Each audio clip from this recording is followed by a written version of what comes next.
وَلَمَّا جَاءَ أَمْرُنَا، اور جب ہمارا حکم آ پہنچا، نَجَّيْنَا شُعَيْبًا، ہم نے شعیب علیہ السلام کو بچا لیا، وَالَّذِينَ آمَنُوا، اور جو ایمان لائے تھے مَعَهُ اس کے ساتھ، ہم نے سب کو بچا لیا۔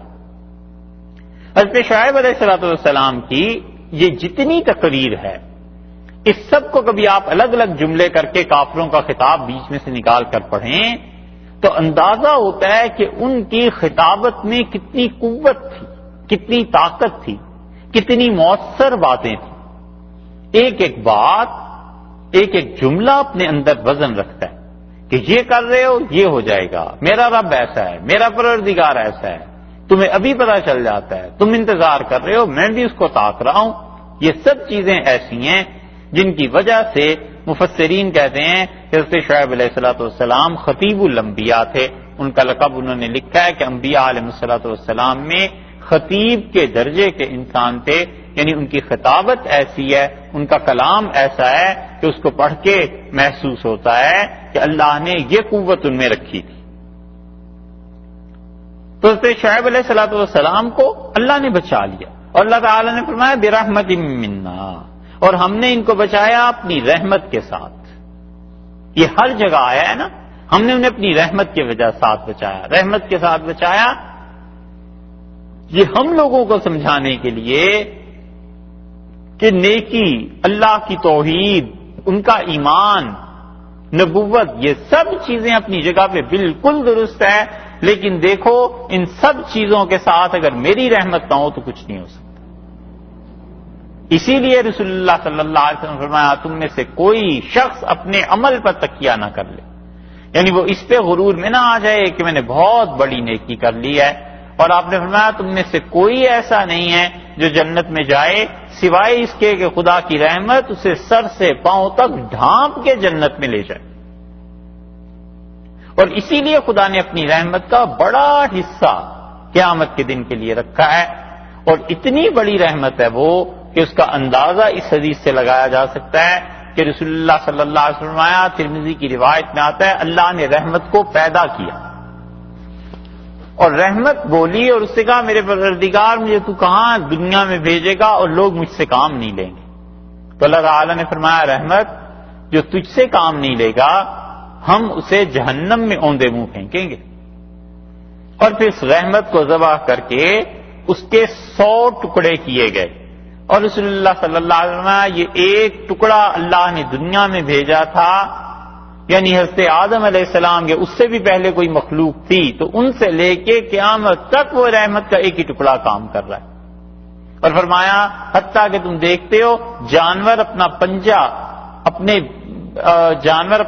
اپنے بچے پہ رکھ دیتا ہے اور ایک دم سے وہ مرغی یا جانور اپنا پنجہ اٹھا لیتی ہے، یہ اس ایک رحمت کا اثر ہے، اور 99 حصے اللہ نے اپنے پاس رکھ لیے، اور اللہ نے کہا قیامت کے دن تجھ سے کام لیں گے۔ اسی لیے دوسری جگہ آیا ہے رسول اللہ صلی اللہ علیہ وسلم نے فرمایا کہ میں نے دیکھا، آپ نے فرمایا کہ اس کائنات کو پیدا کرنے سے بھی 50,000 سال پہلے اللہ نے ایک تحریر لکھی اور اسے اپنے پاس رکھ لیا، اور اللہ نے کہا رحمتی سبقت علی غضبی، میری رحمت نے میرے غصے کو ڈھانپ دیا، میری رحمت غالب آ گئی میرے غصے پہ۔ یعنی جتنا اس کائنات میں یا کسی فرد پہ خدا کو غصے کا اظہار کرنا ہے اس کی بجائے خدا کی رحمت اس پہ غالب آ گئی۔ اللہ مہربانی سے عنایت سے کام لینے والا ہے۔ اس لیے عذاب کی جتنی آیات آ گئی ہیں اب تک، ان میں جب یہ کہا ہے کہ فلاں کو ہم نے نجات دی، فلاں کو نجات دی، فوراً فرماتے ہیں برحمت منا، یہ کام تو ہماری رحمت سے ہوا، ہماری مہربانی سے ہوا۔ وَأَخَذَ، اور اللہ تعالیٰ نے کیا کیا اس کے بعد، وَأَخَذَتِ الَّذِينَ، اور پکڑ لیا ان لوگوں کو، ظلموا، جن لوگوں نے ظلم کیا تھا، الصَّيْحَةُ، اور خدا کا پکڑنا ایسے ہوا کہ الصیحہ، چیخ، چنگھاڑ، بہت تیز شدید آواز آئی، اور اس آواز نے جتنے ان کے مخالفین تھے قوم والے سب مر گئے، دھرے کے دھرے رہ گئے۔ اور اب تو بہت آسان ہے اس چیز کو سمجھنا، فریکوینسی آواز کی اونچی کرتے چلے جائیں تو ظاہر ہے کہ ایک موقع ایسا آ جائے گا جب انسان کے کان پھٹ جائیں گے، جب انسان مر جائے گا۔ اللہ نے فرمایا ایک چیخ کی آواز آئی اور سب وہیں کے وہیں رہ گئے. فاصبحوا اور صبح اس حال میں کی اس قوم نے فی دیارہم اپنے گھروں میں جاثمین چپکے ہوئے تھے, کھڑے ہوئے تھے, اوندے پڑے ہوئے تھے. جس حال میں جو تھا بس وہیں زمین پر چپک گیا. جاثمین, جاثم کا مطلب لازم, فکس ہو جانا, کسی کا سے چمٹ جانا. صبح انہوں نے اس حال میں کی, راتوں رات خدا کا عذاب آ گیا. یہ اللہ کی طرف سے ہوا کرتا ہے کہ جو قومیں نہیں مانتی خدا کا عذاب ایسے بھی ہے. کتنے ہی لشکر ہیں اللہ کے. اللہ نے فرمایا وما یعلم جنود ربک الا ہو, اور تیرے پروردگار کے لشکروں کو تیرے رب کے علاوہ کوئی جانتا ہی نہیں. یہ پانی بھی تو خدا کا لشکر ہے, خدا کی فوج ہے, اس نے غرق کر دیا فرعون کو. یہ ہوائیں بھی تو خدائی کا لشکر ہیں, یہ مٹی بھی خدا کا ایک لشکر اور خدا کی فوج ہے, آگ بھی خدا کی ایک فوج ہے. اللہ نے منع کر دیا کہ ابراہیم علیہ السلام کو نہیں جلانا, نہیں چلائے. اللہ نے فرمایا اتنی فوج ہے ہماری اس دنیا میں, اتنے لشکر ہیں کہ ہمارے لشکروں کو ہمارے علاوہ کوئی نہیں جانتا. تو اللہ تعالیٰ اسی طرح اس کے کام ہیں کہ وہ اپنے لشکروں کو, اپنی فوج کو استعمال کرتا ہے. اور ان کے خلاف کس کو اللہ نے استعمال فرما دیا؟ اللہ تعالیٰ نے بس ایک چیخ تھی جو آئی. قوم عاد اور سمود کی جو چیزیں گزر چکی ہیں 29ویں پارے میں اللہ نے فرمایا 7 لیال و 8 ایام, 7 راتیں اور 8 دن ہم نے ہوا کو حکم دیا کہ چلتی رہے. بس ہوا چلنا شروع ہوئی اور چلتے چلتے اس تیزی پہ سپیڈ پہ پہنچ گئی کہ وہ جتنے لوگ تھے مر گئے, گھر ان کے اکھڑ گئے. اللہ نے فرمایا اس حضرت شعیب علیہ السلام کی قوم پر چیخ آئی اور اپنے گھروں میں اوندے منہ پڑے ہوئے رہ گئے. صبح جب ہوئی کأن لم یغنوا فیہا, ہم نے ایسے کر دیا جسے یہ دنیا میں کبھی تھے ہی نہیں, یہ اس دنیا میں کبھی بستے ہی نہیں تھے. ہم نے ایسے کر دیا جسے یہ بستیاں کبھی آباد ہی نہیں تھی. یہی ہوا کرتا ہے جب خدا کا عذاب آتا ہے تو پھر وہ بستیاں اسی طرح اجڑ جاتی ہیں. یہ زمین جس پہ اتنی خدا کی نافرمانی ہوتی ہے اور اتنا کچھ ہوتا ہے, اللہ ذرا اس زمین کے پیش ڈھیلے کر دے اور ذرا سا اللہ تعالیٰ اسے اپنے آربٹ سے نکال دے اور جا کر سورج کے ساتھ ٹکرا جائے, پتہ بھی نہ چلے, کائنات میں کوئی جانے بھی نہ کہ انسان نام کی کوئی چیز تھی یا نہیں تھی. یہ سورج آ کر ٹکرا جائے پھر کیا ہو, چاند اور زمین آپس میں ٹکرا جائیں پھر کیا ہو, حتیٰ کہ زمین کو اللہ تعالیٰ کھول دے اور یہ خلا میں چلی جائے تو خلا میں پہنچ کے جو اس کی رفتار ہوگی پھر کیا ہوگا. اتنی بڑی خدا کی کائنات, اس زمین جیسے اربوں کھربوں اور کرے اور اتنے جو انسان سوچ ہی نہیں سکتا, تصور سے بھی اب بالا گنتی کی حدود ختم ہو گئی ہیں. کون جانے کہ زمین پہ کوئی انسان تھے, ایک بر اعظم تھا, اس میں ایک شہر تھا, پھر وہاں پہ خدا کی نافرمانی. اللہ جب کرتے ہیں تو پھر ایسے بھی ہوتا ہے. اللہ نے فرمایا کأن لم یغنوا فیہا, ایسے اس کے نشان مٹا دیے جیسے کل تک یہاں کوئی تھا ہی نہیں. الا بعدا لمدینہ, یاد رکھو, الا خبردار, بعدا لمدینہ, مدین کی جو بستی تھی اس پر ایسی پھٹکار پڑی, بعداً ایسے ہی دور ہو گئے خدا کی رحمت سے, کما بعدت ثمود, جیسے کہ قوم سمود نے پھٹکار پائی تھی, جیسے ان پر خدا کی لعنت ہوئی تھی ایسے ہی ان پر بھی خدا کی لعنت ہوئی. جیسے وہ خدا کی رحمت سے دور ہو گئے تھے ایسے ہی یہ بھی رحمت سے دور ہو گئے. اس سے معلوم ہوتا ہے کہ اللہ کی لعنت جن کاموں پہ پڑتی ہے ان میں شدید اثر ہوتا ہے کہ خدا کی رحمت سے وہ چیزیں رحمت سے ہٹ جاتی ہیں. اس لیے وہ کام جن پہ رسول اللہ صلی اللہ علیہ وسلم نے بتایا ہے کہ اللہ کی لعنت ان چیزوں پہ پڑتی ہے, خاص طور پہ آدمی کو اپنے آپ کو بچانا چاہیے. ایک لعنت پوری زندگی برباد کر دینے کو کافی. اسی لیے یہاں پر یہ جملہ شاید تیسری مرتبہ یہاں آیا اس صورت میں کہ فلاں پر ایسی ہی پھٹکار پڑی جیسے فلاں قوم پر پڑی تھی. یہاں پر میں بعدا لمدینہ کما بعدت ثمود, اسی طرح وہ دور جا گرے, اسی طرح وہ خدا کی رحمت سے محروم ہو گئے جیسے کہ محروم ہوئی تھی سمود, حضرت صالح علیہ السلام کی قوم. یہ 6 قصے یہاں پر مکمل ہوئے. اب اس کے بعد یہاں سے 7واں قصہ شروع کرتے ہیں، اور اللہ تعالیٰ نے فرمایا وَلَقَدْ أَرْسَلْنَا مُوسَىٰ، اور بلا شک و شبہ ہم نے حضرت موسیٰ علیہ السلام کو بھیجا، بِآیاتنا اپنی طرف سے نشانیاں دے کر۔ اور یہ 7واں قصہ جو ہے اس سورت کے چوتھے دعوے سے متعلق ہے۔ رسول اللہ صلی اللہ علیہ وسلم کو بتلایا جا رہا ہے کہ دیکھیں اللہ کی اس توحید میں تکالیف آئیں گی، اللہ کی اس توحید کے پیغام کو آپ پہنچائیں گے، لوگ آپ کی نہیں مانیں گے، بڑے بڑے ظالموں سے مقابلہ کرنا پڑے گا، آپ اپنی ہمت برقرار رکھیں، اللہ کی وحی آپ کی تائید میں ہے، اور جس طرح آپ حضرت موسیٰ علیہ السلام کے مخالفین تباہ ہو گئے، اسی طرح ایک دن آپ کے مخالفین بھی ختم ہو جائیں گے، اور اللہ اپنے اس کام کو آپ کے ذریعے سے پورا کر کے رہے گا۔ اس لیے 7ویں قصے میں یہ مثال دی، اور ارشاد فرمایا وَلَقَدْ أَرْسَلْنَا مُوسَىٰ بِآيَاتِنَا، اور ہم نے حضرت موسیٰ علیہ السلام کو بھیجا اپنی نشانیوں کے ساتھ۔ نشانیوں سے مراد یا تو لیے گئے ہیں معجزات، کہ معجزے جو ہم نے انہیں دیے تھے ان کو، وسلطان مبین، اور ایک بڑی واضح دلیل دے کر بھیجا۔ مبین کا مطلب بڑی واضح، جس میں کوئی شک اور شبہ نہیں ہے، وہ سند ہم نے انہیں دے کر بھیجی تھی۔ اب اس کی تفسیر مختلف مفسرین نے مختلف کی ہے۔ ایک رائے تو ان کی یہ ہے کہ وہ کہتے ہیں بِآیاتنا سے مراد دیگر معجزات ہیں، اور سلطان مبین سے مراد ان کا عصا ہے، کہ وہ اتنا کھلا ہوا معجزہ تھا کہ سب لوگ جانتے تھے کہ حضرت موسیٰ علیہ السلام کے عصا میں اللہ نے کیا کیا چیزیں رکھی ہیں۔ کچھ حضرات کا خیال یہ ہے کہ وہ کہتے ہیں کہ ہم نے حضرت موسیٰ علیہ السلام کو اللہ تعالیٰ نے فرمایا بھیجا ہے کہ بِآیاتنا اپنی نشانیوں کے ساتھ، تو یہ تو وہ چیزیں تھیں جو ان کی عام گفتگو تھی، وسلطان مبین، اور واضح دلیل دے کے یہ وہ چیزیں ہیں جو انہوں نے قطعی فیصلے کیے، انہوں نے کہا کہ یہ چیز ایسے ہو جائے گی، انہوں نے کہا اللہ ایک ہے، اور اس کے لیے انہوں نے دلائل دیے۔ یہ سلطان مبین ہے کہ واضح طور پر انہوں نے بتا دیا، اور یہ انبیاء علیہ السلام ایسے کیا کرتے۔ نبوت میں جو اصول کی چیزیں طے پا جاتی ہیں اللہ کی جانب سے، وہ کسی زمانے میں بھی نہیں بدلا کرتی۔ یہ نہیں ہوا کرتا کہ ایک نبی علیہ السلام تو آ کے اپنی قوم سے یہ کہے کہ قیامت آنی ہے، اس کے بعد والے آ کے کہیں قیامت نہیں آنی، ایک یہ کہیں کہ تقدیر ہے، دوسرے یہ کہیں تقدیر نہیں ہے۔ ایسے نہیں ہے۔ انبیاء علیہ السلام جو پیغام لے کے آتے ہیں خاص طور پہ عقائد میں، وہ سب کا سب ایک ہی ہوتا ہے۔ حضرت آدم علیہ السلام کا بھی عقیدہ وہی تھا جو حضور اقدس صلی اللہ علیہ وسلم کا تھا۔ اس لیے اللہ تعالیٰ نے بتایا کہ موسیٰ علیہ السلام بھی انہی دلائل کے ساتھ اس دنیا میں بھیجے گئے تھے، الی فرعون وملئہ، اور انہیں بھیجا تھا فرعون کی طرف، وملئہ، اور اس کے سرداروں کی طرف۔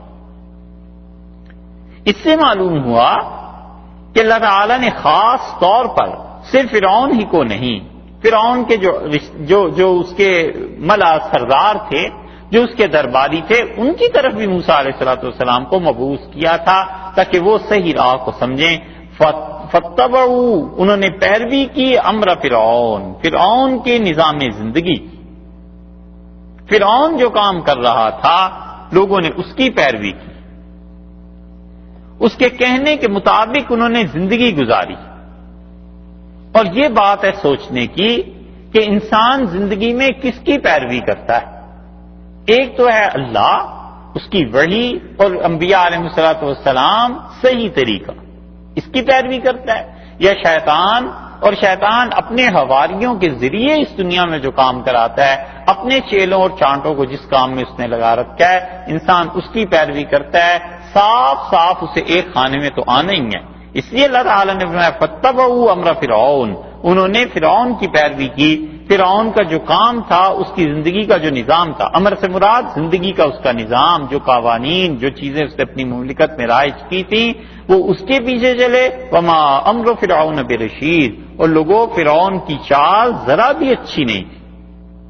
امر فرعون کی چال برشید، رشد والی، ہدایت والی، اس میں ذرہ برابر صحیح راہ نہیں تھی، ذرا خدا کا خوف نہیں تھا، متکبر تھا، حق کا مقابلہ کرنے والا تھا، اور اس کی قوم اس کے پیچھے چلی، اور دنیا میں جا کر اس نے بحیرہ کلزم میں ڈبو دیا۔ قیامت میں کیا ہوگا؟ یقدم قومہ، وہ اپنی قوم کے آگے آگے ہوگا، قوم کی قیادت کرے گا یوم القیامت، قیامت کے دن، فاوردہم النار، اور انہیں جا کر پہنچا دے گا جہنم کے گھاٹ پر۔ دنیا میں آگے چلا، قوم پیچھے چلی، جا کے بحیرہ قلزم میں غرق ہو گئے۔ قرآن نے کہا یقدم قومہ یوم القیامہ، قیامت کے دن بھی وہ اپنی قوم کی قیادت کرے گا، یہ جتنے اس کے ماننے والے تھے سب اس کے پیچھے جائیں گے، وَأَوْرَدَهُمُ النَّارِ، اور وہ اس نے انہیں کیا کیا؟ جہنم میں پہنچا دیا۔ یہاں اوردا کا صیغہ اللہ تعالیٰ نے ماضی کا استعمال کیا ہے، تو ماضی کے صیغے کی وجہ سے اس کا ترجمہ یہ ہوگا کہ فَأَوْرَدَهُمُ النَّارِ، انہیں جہنم پہ اس نے پہنچا دیا، اور پہلے ہے قیامت کا ذکر کہ قیامت کے دن وہ اس کے پیچھے چلیں گے، تو آگے یہ آنا چاہیے تھا کہ انہیں پہنچائے گا، کیونکہ دونوں مستقبل کے صیغے ہونے چاہیے تھے نا، لیکن اللہ تعالیٰ نے پہلے ذکر کر دیا ہے مستقبل کا صیغہ اور بعد میں ماضی لے آئے۔ اور اوردا کا لفظ جو استعمال کیا ہے تو ورود اصل میں کہتے ہیں عربی میں پانی ڈھونڈنا،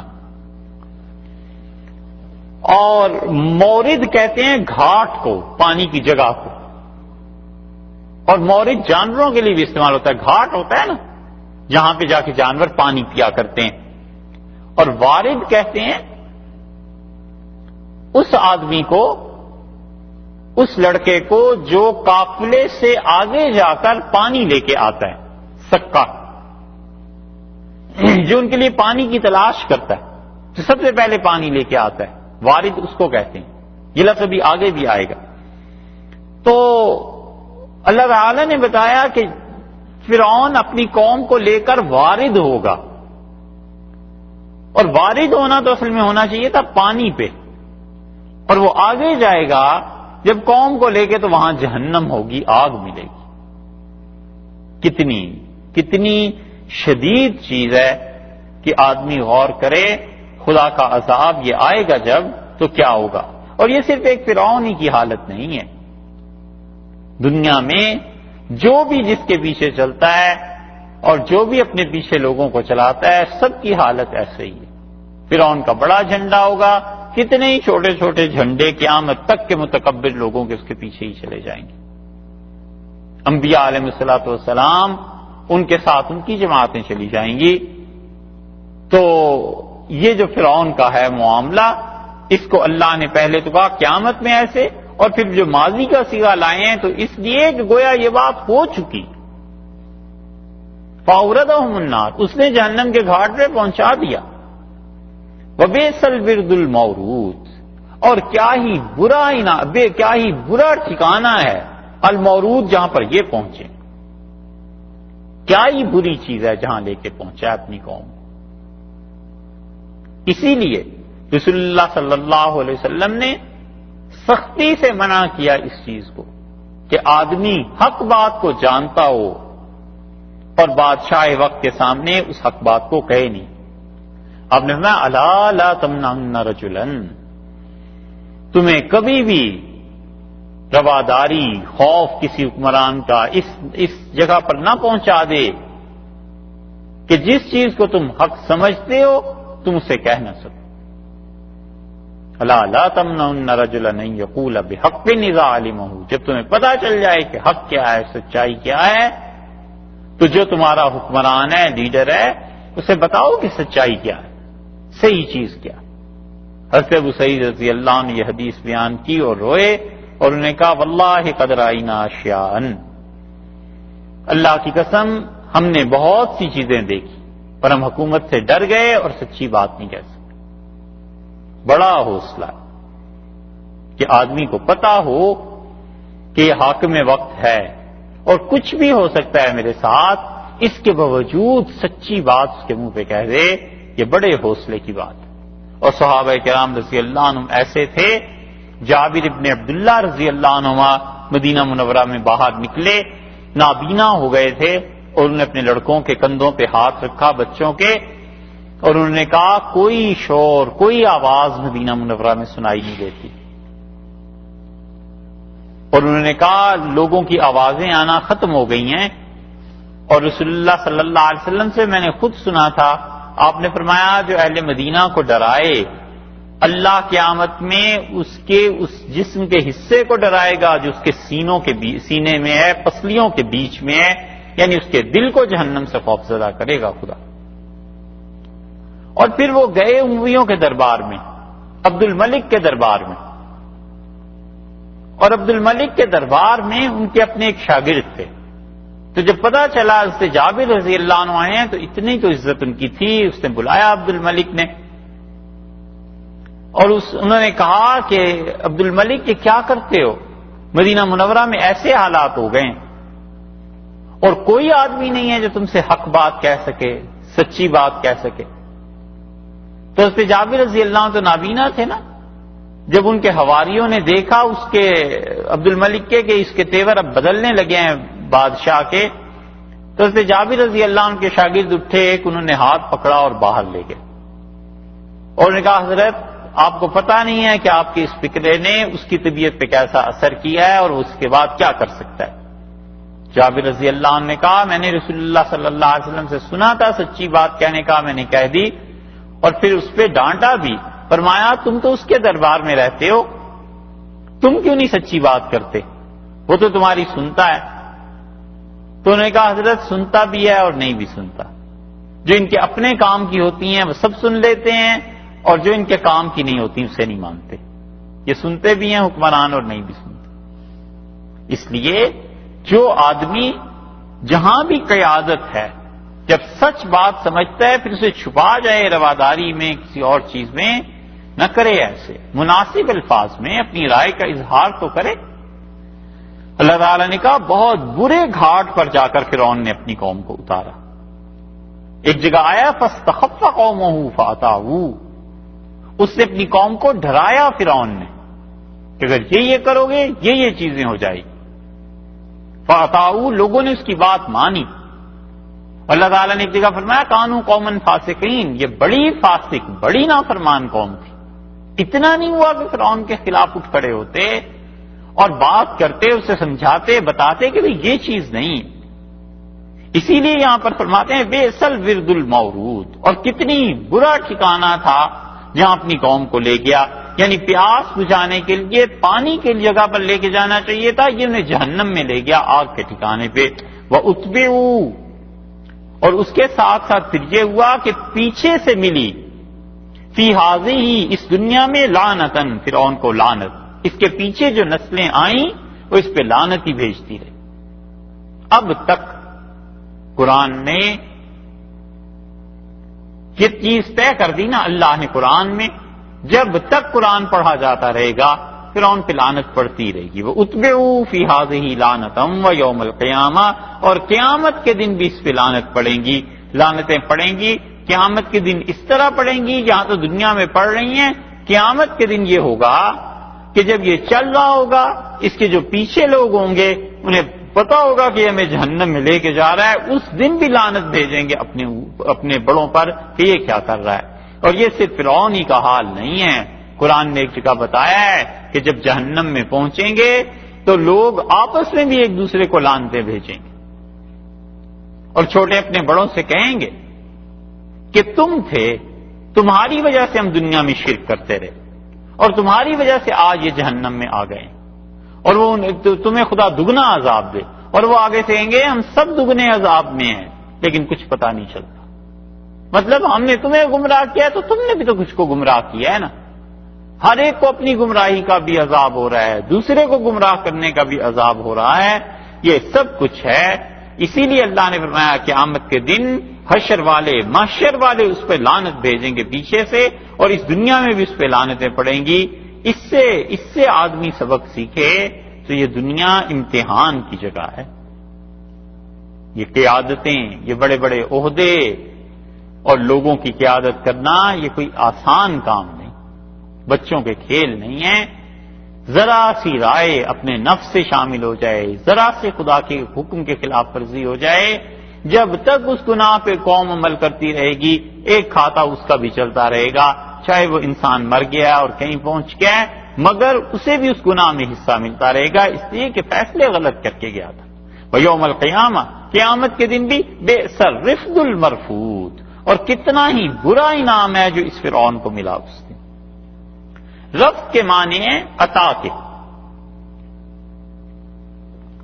رفق کہتے ہیں مدد کو، اور مرفد وہ پیالہ جس میں وہ مدد، صدقہ، ہدیہ، تحفہ وہ ڈالا جاتا ہے. اسی لیے رفود عرب اس اونٹنی کو کہتے تھے جو پورا یعنی اتنی دودھ دینے والی ہو کہ پورا پیالہ جو دودھ کا ایک خاص پیالہ ہوتا تھا وہ اس کو ایک ہی مرتبہ میں بھرتے. اسی سے رفادہ کا لفظ نکلا ہے. رفادہ اصل میں چندہ ہوتا تھا. قریش والے جتنے حج پہ لوگ آتے تھے ان سے پیسے لے لیتے تھے اور لوگ خود بھی انہیں دیتے تھے پیسے. وہ مانگتے نہیں تھے لیکن لوگ خود بھی دے جاتے تھے کہ جو نادار غریب مسکین آدمی حج کو آئے اس کی اس پیسے سے مدد کر دینا. تو رفادہ کا شعبہ باقاعدہ عربوں کے ہاں مقرر ہوتے تھے، متعین ہوتے تھے لوگ، اور وہ رفادہ میں کام کرتے تھے، پیسے جمع کرتے تھے اور جو نادار حاجی آیا کرتے تھے ان کی مدد کرتے تھے. تو اس لیے یہاں پر اللہ تعالیٰ نے کہا بے رفد المرفود، اور کتنا ہی برا انعام ہے جو اس کو ملا. انعام لینے کے لیے آدمی ہاتھ آگے کرتا ہے، مرفت پیالہ فقیر اپنا سامنے رکھتا ہے کہ اس میں کچھ ڈال دیا جائے.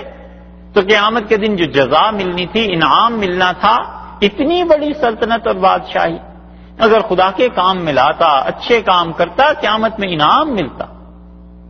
اس اعتبار سے دیکھیں یہ عہدے کتنے بڑے خدا کے انعامات ہیں کہ اللہ کی رضا، اللہ کی خوشی، جنت، بلند و والا مقام، سب کچھ آدمی ان ذرائع سے حاصل کر سکتا ہے کیونکہ طاقت اس کے پاس، اختیار اس کے پاس، پیسہ اس کے پاس، یہ سب چیزیں ہوتی ہیں. تو دوسری طرف بھی دیکھ لے اور اس طرف بھی دیکھ لے، اب قیامت میں جو اسے انعام ملتے اس کی بجائے کیا ہوا؟ اس کی بجائے اس انسان کو وہاں سے لعنت مل رہی ہے. اور وہ کیا ہوا ہے؟ اللہ نے فرمایا بہت ہی بری چیز ہے جہاں وہ لے کے گیا قوم. یہ ساتوں قصے پورے ہو گئے.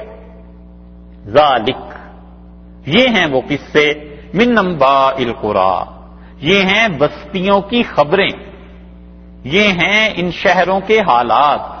نقصہ، ہم سنا رہے ہیں، علیکہ محمد صلی اللہ علیہ وسلم آپ کو، ہم سناتے ہیں آپ کو ان 7 بستیوں کا قصہ کیا ہوا.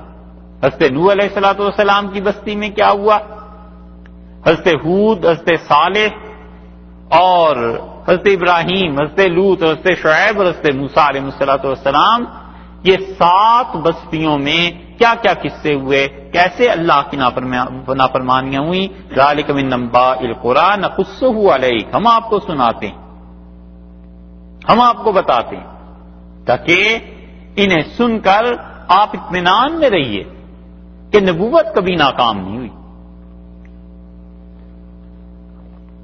ناکام قومیں ہوتی ہیں.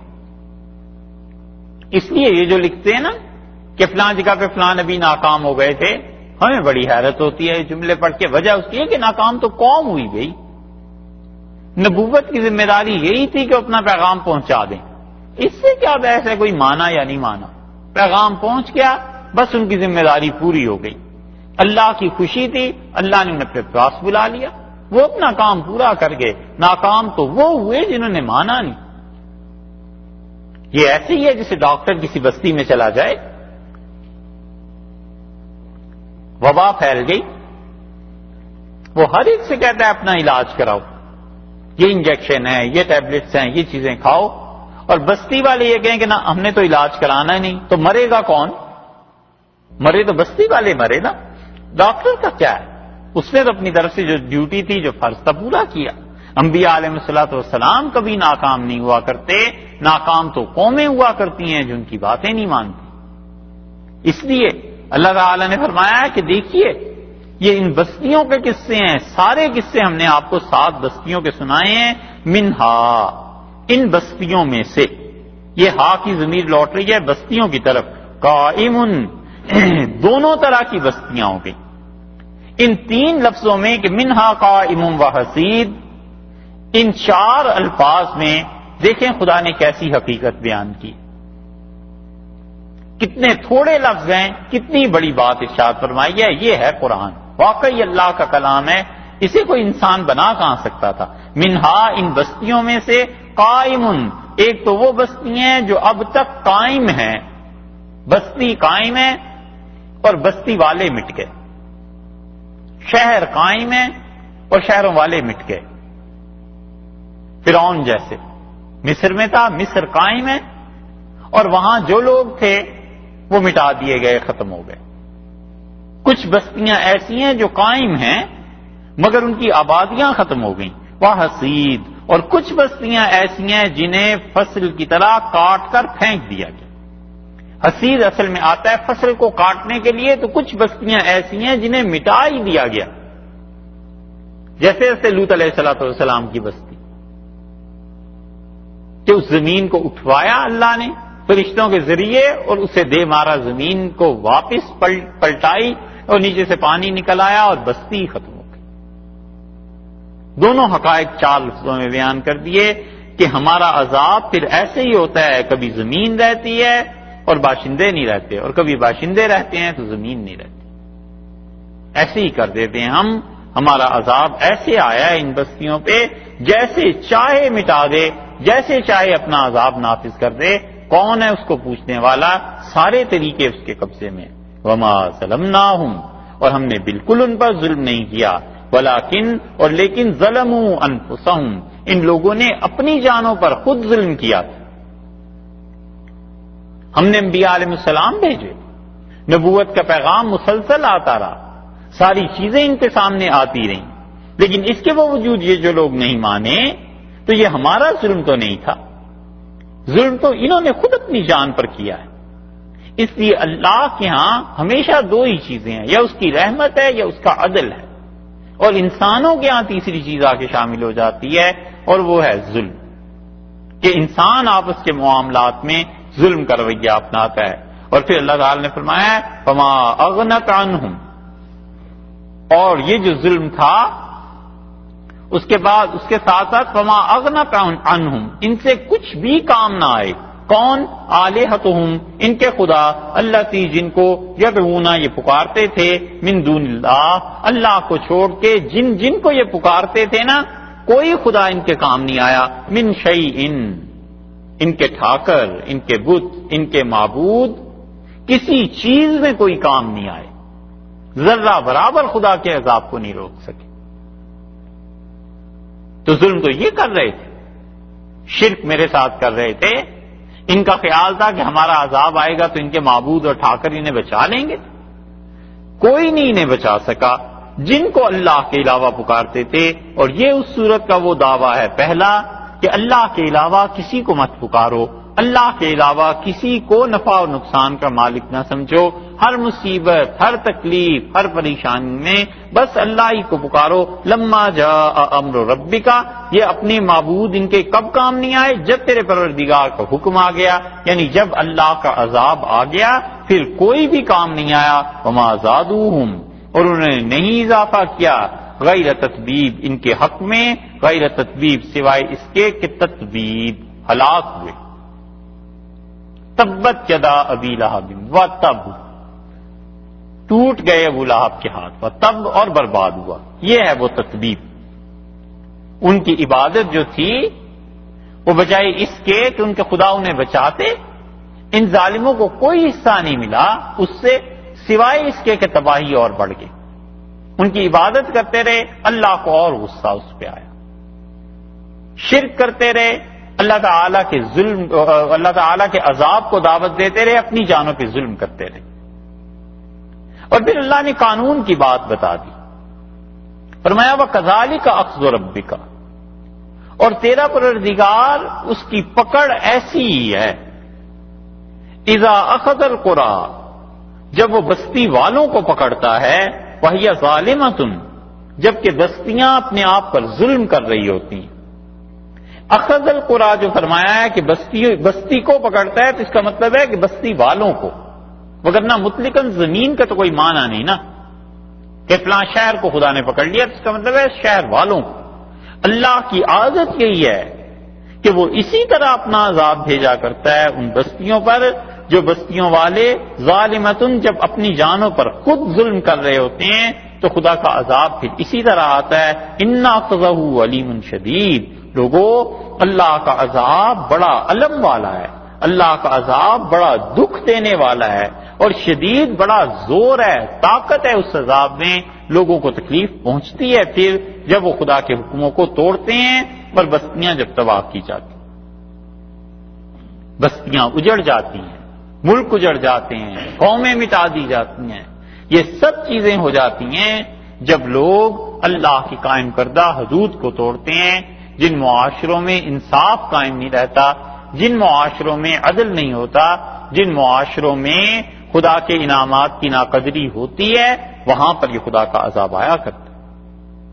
اللہ تعالیٰ کا یہ کہنا کہ ہم بستیوں کو پکڑتے ہیں اسی طرح جس طرح ان بستیوں کو پکڑا ہے، تو مطلب یہ ہے کہ غیب سے ایسی چیزیں آنا شروع ہو جاتی ہیں کہ انسان کی عقل اس کا مقابلہ نہیں کر سکتی. کہیں سیلاب آ گیا، کہیں طوفان آ گیا، کہیں کچھ اور چیز آ گئی، موت چل پڑی، عجیب و غریب بیماریاں پھیلنا شروع ہو گئیں. یہ سب چھوٹی چھوٹی چیزیں جس کے ذریعے جھنجھوڑے جاتے ہیں، اور پھر جب حتمی فیصلہ خدا کا آ جائے پھر تو بالکل ہی تباہی ہو جاتی. اسی لیے اللہ تعالیٰ بتا رہے ہیں کہ ہم نے ظلم نہیں کیا، یہ شرک اپنی جانوں پر خود ظلم کرتے رہے. ان فی ذالک، اور اس بات میں یہ جو قصے ہم نے تم لوگوں کو سنائے ہیں، یہ جو قوموں کے عذاب کی باتیں بیان کی ہیں، یہ جو اپنا قانون ابھی ہم نے بتایا ہے کہ جب تیرا پروردگار پکڑتا ہے بستی والوں کو تو اسی طرح پکڑ لیا کرتا ہے. ان فی ذالک، اس میں لآیۃ، بڑے سمجھنے کی بات ہے، پتہ ہے، نشانی ہے اس لمن خافا، اس شخص کے لیے عذاب الآخرہ جو آخرت کے عذاب سے ڈرتا ہے. جو شخص بھی قیامت کے عذاب سے ڈرتا ہے اس شخص کے سمجھنے کے لیے بڑی نشانی، بڑا پتہ ہے اس میں کہ انسان اپنا معاملہ سیدھا رکھے، اللہ سے اپنے تعلق کو استوار رکھے، اللہ کے ساتھ اپنا تعلق ایسا رکھے کہ ابھی بھی موت آ جائے تو اس نے کچھ لینا نہیں کچھ دینا نہیں کسی سے، خدا کے ساتھ اس کا معاملہ بالکل درست ہے. اس لیے فرمایا ہے کہ اس میں نشانی ہے اس شخص کے لیے جو شخص اللہ کے عذاب سے آخرت میں ڈرتا ہے. اسے جب آخرت کا پورا یقین ہوگا تو دنیا میں ظلم کرے گا کیوں؟ اسے جب پتا ہوگا کہ جھوٹ بولنے میں سزا ملے گی تو بولے گا کیوں؟ آخرت کا یقین جتنا گہرا انسان میں ہوتا چلا جاتا ہے اس کے اعمال میں اتنی بندشیں بڑھتی چلی جاتی ہیں. اور جب اللہ کے سامنے پہنچ کے جواب دہی کا احساس نہ رہے پھر تو آدمی جو مرضی کرتا رہے. جب اسے پتا ہے کہ پہنچنا ہی کہیں نہیں، بس یہ دنیا ہی ہے، جو مرضی یہاں کر لو، پھر اس انسان پر کوئی رکاوٹ نہیں رہتی، قدغن نہیں رہتی. اسی لیے رسول اللہ صلی اللہ علیہ وسلم نے کئی مواقع پر لوگوں کی جو توجہ دلائی، آپ نے فرمایا خبردار، اللہ تم پہ زیادہ قدرت رکھتا ہے. ایک جگہ ارشاد فرمایا کسی سے کہ اگر مجھے خدا کے سامنے جواب دینے کا احساس نہ ہوتا میں تمہیں سزا دیتا. حضرت بلال رضی اللہ عنہ کو جس آدمی نے شدید تکالیف میں مبتلا کیا اور کوئلوں پر لٹا کر ان کے سینے پر پتھر رکھ دیتا تھا، امیہ، اور کوئی اس نے اپنے مال کا ایک ایک درہم اور اپنی زندگی کا ایک ایک لمحہ اور کوئی کسر نہیں چھوڑی اسلام کو مکہ مکرمہ میں مٹانے. بدر میں آیا اور مارا گیا. یہ عقبہ بن ابی معیط بھی ایسے ہی تھا. اور عقبہ جب آیا ہے تو وہ تو اسلام کے خلاف اشعار پڑھتا تھا اور شاعری کا بڑا اثر تھا قوم پہ، اور رسول اللہ صلی اللہ علیہ وسلم کی ہمیشہ توہین کرتا رہا ایسی چیزیں مکہ میں. کیا چیز تھی؟ ڈر نہیں تھا اسے، قیامت کا مذاق اڑاتا تھا. تو رسول اللہ صلی اللہ علیہ وسلم نے فرمایا اسے دیکھ کے حضرت علی رضی اللہ عنہ سے کہ میں نے نظر مانی تھی کہ خدا کبھی اس کو میرے حوالے کر دے تو میں اس کی گردن اڑا دوں گا. اور سرخسی رحمت اللہ علیہ نے اور مبسوط میں اور کئی سیرت نگاروں نے اس کا ذکر کیا. آپ نے فرمایا علی اس کی گردن اتار. حضرت علی رضی اللہ عنہ جب اٹھے ہیں تو اس نے کہا من للصبیہ، میرے بعد میرے بچوں کا کیا ہوگا؟ اور جن کو یہ مکہ مکرمہ میں مارتا تھا ان کے متعلق نہیں سوچا کہ ان کے بھی تو کوئی بچے ہیں، ان کا بھی دل ہے، یہ بھی انسان ہے. آج جو ظلم کر رہا ہوں ان کے ساتھ، میں کس کھاتے میں ظلم کر رہا ہوں؟ محض اس لیے کہ بتوں کی عبادت کرو اور سجدے کرو۔ اللہ نے اسی لیے اسلام کی قبولیت پر جبر نہیں رکھا کہ اگر کسی کافر کے شامت اعمال سے اس نے جانا ہی ہے جہنم میں تو تم جبر کر کے اسے سجدے کی طرف نہ لاؤ کہ ضروری وہ خدا کو ایک مانے، نہیں مانتا تمہیں کوئی حق نہیں پہنچتا اس پہ کوئی جبر کرنے کا، کوئی ظلم کرنے کا۔ اور وہ ظلم کرتے تھے، کہتے تھے بتوں کی عبادت کرو۔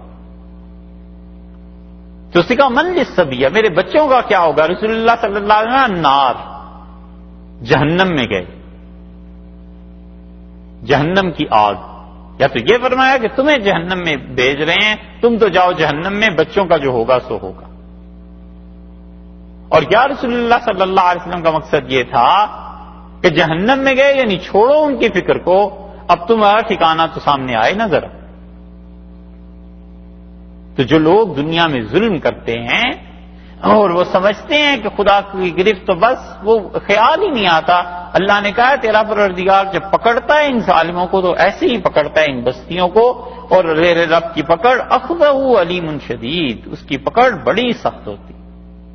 عجیب دنیا کا نظام ہے، انسانیت میں تحریکیں چلتی ہیں نا، اس کی بات تو انشاءاللہ کسی وقت آئے گی سورہ نور میں، مگر بعض لوگوں کو ہم خاص طور پہ اس معاشرے میں امریکہ، یورپ، آسٹریلیا وغیرہ ادھر ادھر دیکھتے ہیں، مستقل تنظیمیں قائم ہیں کہ اس نے چوری کی ہے لہذا اس کے ساتھ یہ نرمی کا سلوک کیا جائے، اس نے یہ جرم کیا ہے اس کے ساتھ نرمی کا سلوک کیا جائے۔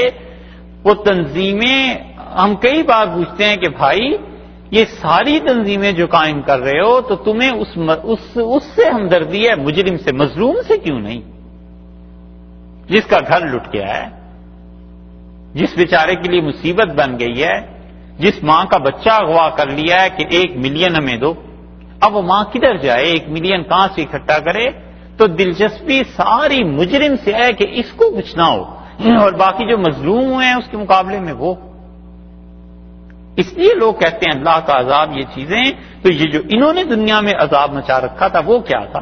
اللہ نے فرمایا تیرا پروردگار جب پکڑتا ہے ظالموں کو، بستیوں کو، ایسے ہی پکڑتا ہے، اور اس کی پکڑ علیم شدید، سخت عذاب، سخت دردناک عذاب ہوتا ہے۔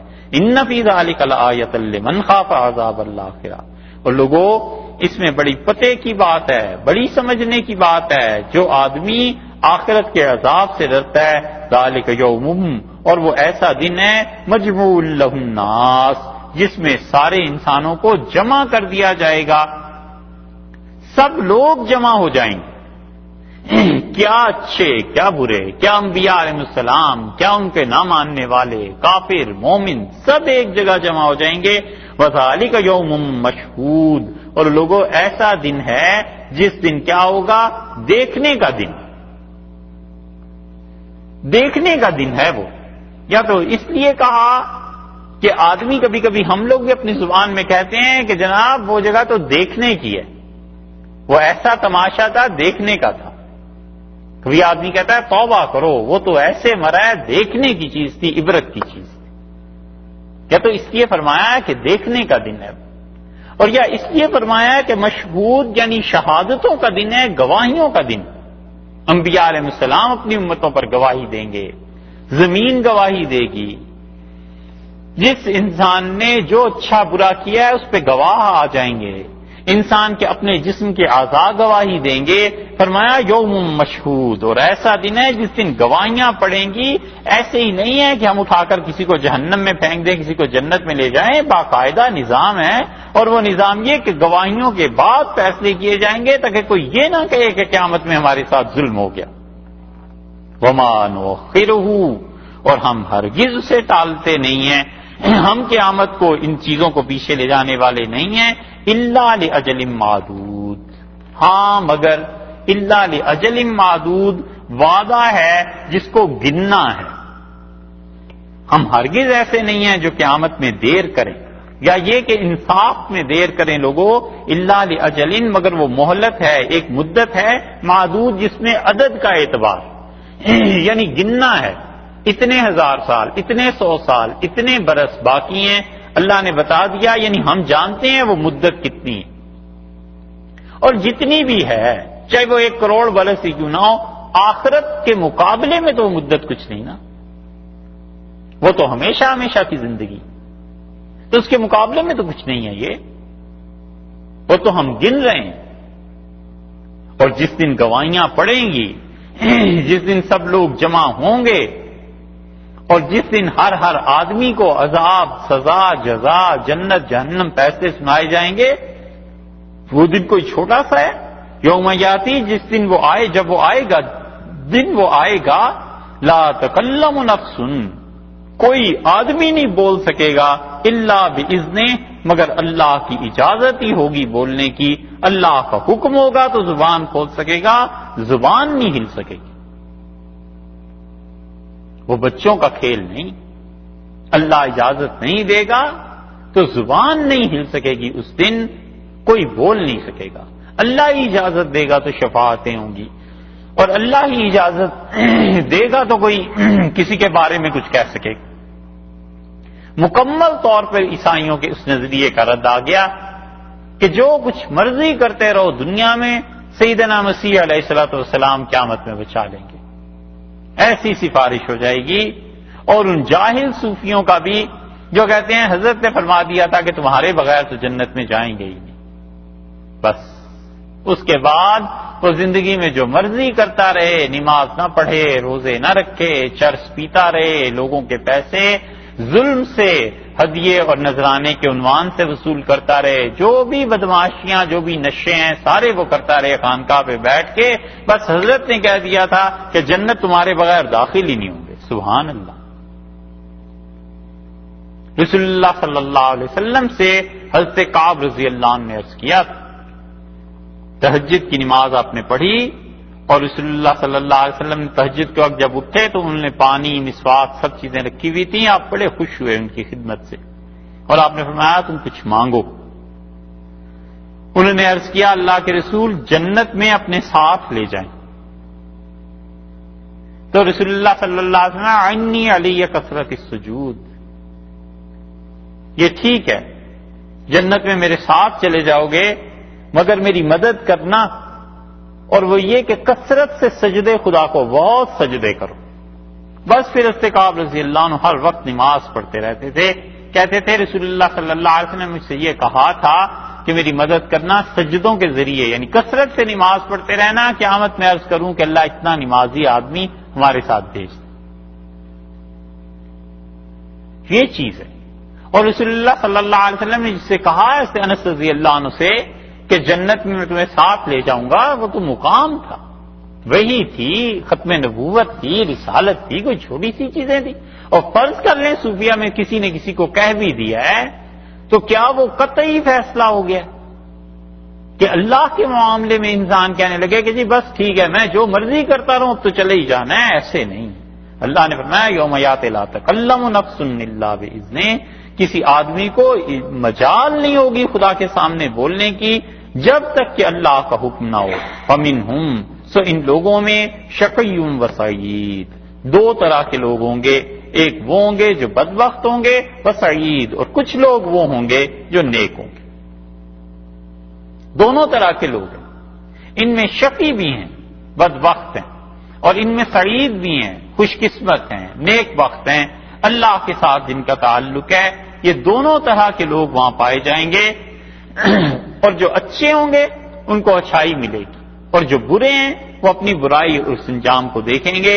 فَأَمَّا الَّذِينَ شَقَوْا، اور وہ لوگ جو شقی ہوں گے، بدبخت ہوں گے۔